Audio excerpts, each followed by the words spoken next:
Hannah from Destined for Adventure here. As you guys know, I have been location independent for 9 years now. Been traveling around a lot. I'm currently recording this video in the north of Spain.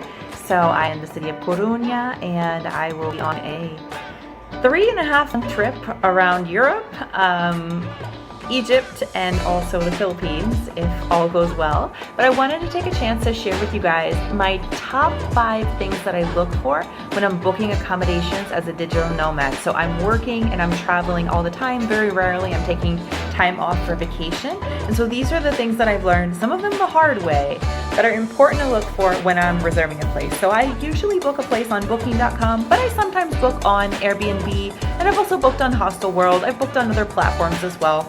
The most common one I use is Booking. It's just super easy to deal with and it has everything I need, so why look somewhere else? So I'm gonna go in order from the 5th through all the way up to number 1 being the most important. So one of the things I look for, number 5, is gonna be the price, right? I'll usually sort things from price from lowest to highest, and then I will look at the qualifications before I decide. So I don't always just go with the lowest price one. I want one that is relatively low price, but also meets my other needs. So that brings me to the next thing I look for, which is the reviews. So I want to look and make sure how many reviews they have. I want it to be more than 1. I want it to be more than 5. I want to check what was the most recent review that they got. If it was over a year ago, that makes me think maybe this place isn't still in business, or maybe something weird is going on.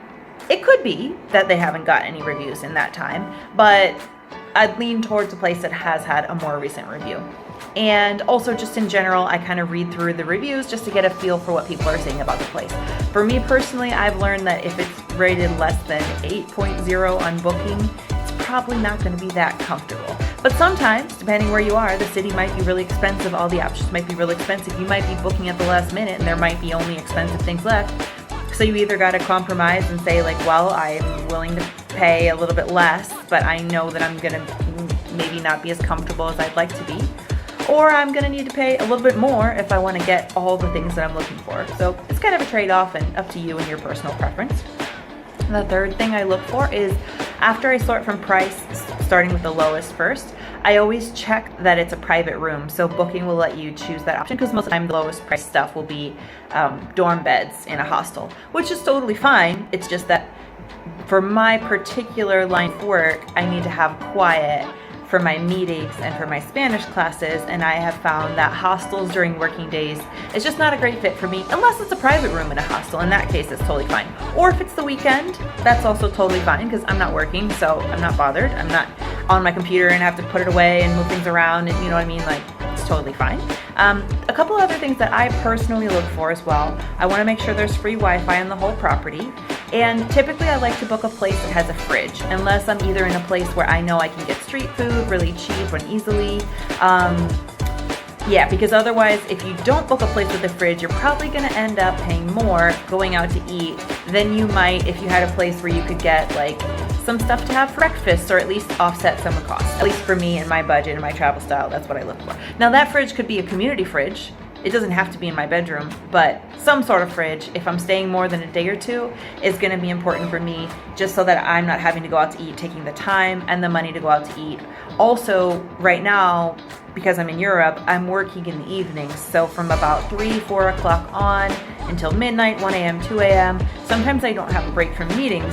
So that means that if I don't have a fridge, I either have to eat stuff that doesn't have to be refrigerated, which is okay, but mostly high in carbohydrates, or I have to plan and buy food before I go and start my work day and just keep it there and then, you know, eat it a little bit later, which is, it's an option, but if you're staying for more than a couple of days, that's gonna get old pretty fast. And then I usually like to book a place with air conditioning. Now, obviously this depends where you're going in the world, what time of year it is. Right now I'm traveling in Europe. I've been traveling in Europe at the end of August and the beginning of September so far. And where I've been in Spain and Portugal, as long as I have a fan and I can open the window, it's usually been pretty comfortable without air conditioning, so it really wasn't necessary to pay extra for a place with air conditioning, knowing the time of year. But I also would look through the reviews, and if I see people saying like it's really hot, then I'm like, maybe not, you know, the best for me, because I'm personally someone who's very used to using air conditioning.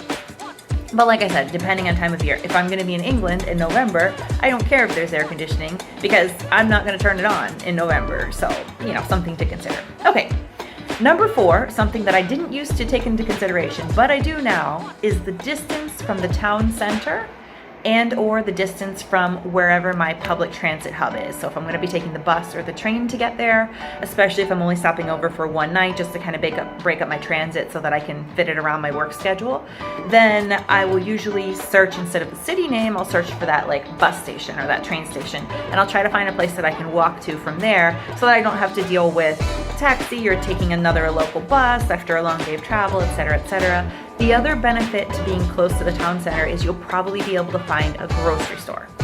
And trust me when I say, sometimes I've stayed in places that are kind of in the middle of nowhere. It's okay if it's one night, depending on your itinerary and whatnot, that could be very nice. But it can be a real pain if you can't get to the grocery store and get food or any other thing you might need to get, or depending how far you're gonna have to move around every time that you want to go and see a site or do a thing, and like taking public transportation or whatever method of transportation you're going to be taking to get to where you're going can be a real hassle. So sometimes, depending on all the logistics, it's worth it to pay a little bit more to be a little bit closer to those areas so that you don't have to spend as much time traveling around and deal with minor inconveniences. But then again, depends on you and your travels. And of course, the number 5, but really most important thing that I look for when I'm booking a place is the Wi-Fi. So how do I judge if the Wi-Fi is going to be fast enough for me to do all of my meetings, classes, video calls, etc., etc.? Basically, what I do is I look through the reviews and I sort them by Wi-Fi. I'll translate them, I'll read them, I'll take into consideration the most recent reviews, and I will see what people say about the Wi-Fi. If anybody says, I'm a digital nomad, I've been working online, it was fast enough for my meetings, it was fast enough for video calls, perfect, we're good to go. If anybody says it was non-existent, it was in and out, it was slow, etc., etc., I don't even, next. So I read to make sure there's at least a couple of reviews saying about the internet being fast. And then if I'm ever in doubt, and actually I do this always, when I make a reservation, I send a little special request, and I usually will request for, unless it's on the weekend and I know I'm not going to be working, then it doesn't matter. But if it's during the week, I will request for a desk or a table to be in the room. They can't always accommodate that, but sometimes they do, and sometimes you wouldn't have had one if you didn't ask, and it's just a matter of them moving it around for you. So that makes my life a lot easier, because trust me, I've worked from like those little bedside tables, and it's not very convenient. So I'll ask for a desk or a table. I'll ask for a fan to be in the room. I'm somebody that likes to sleep with the noise of fan, and I get warm really easily, so it just helps me to have that air circulation. Again, they can't always get to you, but it is a small ask. And I'll usually ask for a room that's close to the router, because I know, and I'll mention, because I'm going to be working from a laptop and have these. And if I'm ever concerned, I can always ask them as well. I can ask them what's their Wi-Fi speed, if they can run a speed test, and then let me know. But usually, honestly, it's perfectly fine just from that. And as a backup method, I almost always buy a local SIM card when I get into the country, just to make sure I have plenty of data in case I need to take a meeting on the go from my phone, or in case I need to hotspot my phone to my computer, or if the power goes out. You just never know.